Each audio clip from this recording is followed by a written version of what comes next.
Bonjour à toutes et à tous et bienvenue sur Grand Lille TV, 7h45 en ce lundi 6 mai en direct et comme tous les quarts d'heure, voici le direct de la rédaction, le journal de Grand Lille TV.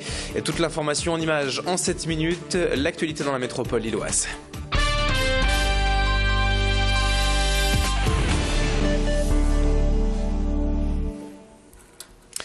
Et on démarre tout d'abord ce journal avec ces belles images de la 25e édition des Montgolfiades ce week-end à Villeneuve d'Ascq.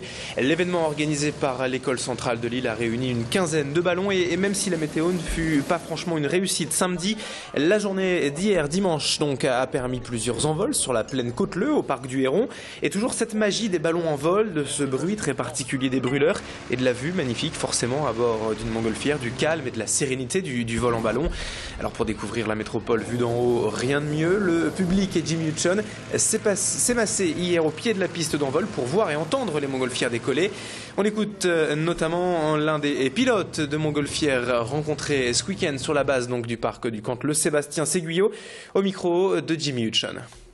C'est vraiment le feeling du pilote qui va faire qu'on est plus ou moins vite un bon pilote et la pratique va faire qu'on maîtrise la montgolfière. Et donc lorsqu'on souhaite monter par exemple, il suffit de réchauffer le ballon, donc d'envoyer de l'air chaud dans le ballon. Si on souhaite descendre, deux solutions. La privilégiée, c'est de laisser refroidir le ballon progressivement.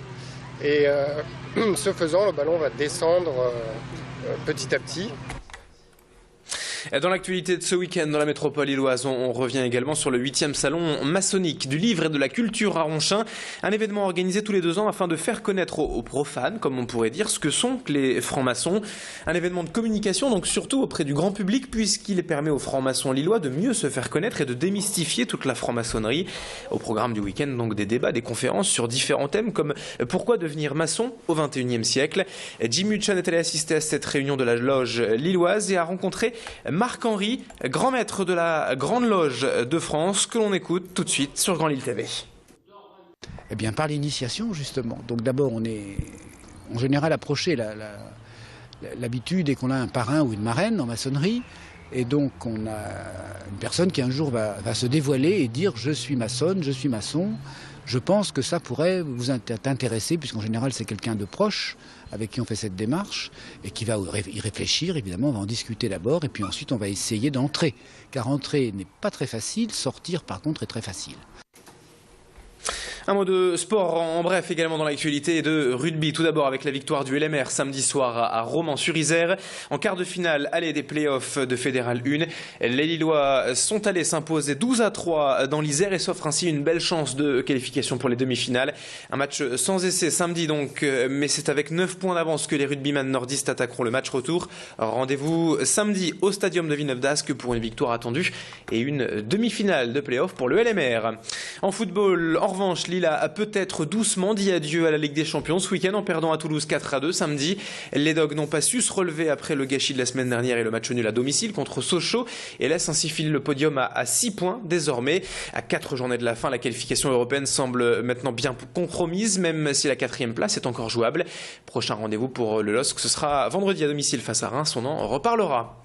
Et toujours dans l'actualité sportive du week-end, depuis jeudi à Lille avait lieu les championnats de France de natation synchronisée junior et senior à la piscine Marx d'Ormois.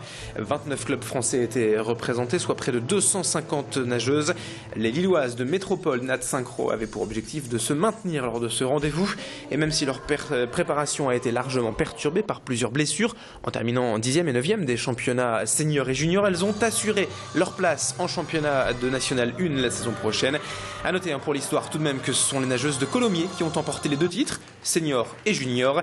Retour sur l'événement avec Chantal Vasseur, présidente du Métropole Nat Synchro, au micro ce week-end de Jimmy Hutchon.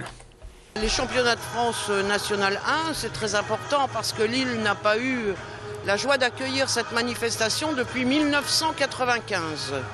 Donc c'est vrai que c'est important et je tenais beaucoup à l'organiser parce qu'il n'y a qu'un seul club dans la région Nord-Pas-de-Calais qui nage au niveau national. C'était pour moi aussi très important dans le cadre du développement de la natation synchronisée de faire bénéficier mes clubs de la région de cette manifestation. Enfin, on termine ce journal avec ces images de la gare Saint-Sauveur et cette nouvelle exposition à voir depuis ce week-end. Nature artificielle, c'est le titre de l'expo et c'est une vraie curiosité. Une réflexion sur les arts modernes que sont les arts visuels, robotiques et numériques. 27 artistes internationaux sont réunis pour l'occasion autour d'un parcours poétique sous la forme de laboratoires scientifiques transfigurés en voyage spirituel. Et pour le vernissage vendredi soir, Martine Aubry était bien sûr présente, mais c'est la commissaire de l'exposition qui s'est arrêtée quelques instants au micro de Jim Hutchon, notre reporter, qui a voulu donc en savoir plus sur cette exposition. Natures artificielles retrace un parcours poétique de 24 installations d'artistes qui viennent du monde entier et qui viennent interroger les rapports assez ambigus qu'entretiennent l'homme avec la nature. Donc ce ne sont que des installations qui parlent de la nature, limite, sous la forme de laboratoires, de paysages interactifs ou oniriques. Donc on a des visions vraiment qui viennent à la fois du Japon, du Québec. On a des simulations d'orage, d'éclairs, des nuages, qui est une figure aussi très récurrente. Ouais, c'est la fin de ce journal, 7h51 en direct et en continu sur Grand Lille TV. On enchaîne dans un instant avec la météo et l'infotrafic. Bonne journée à tous.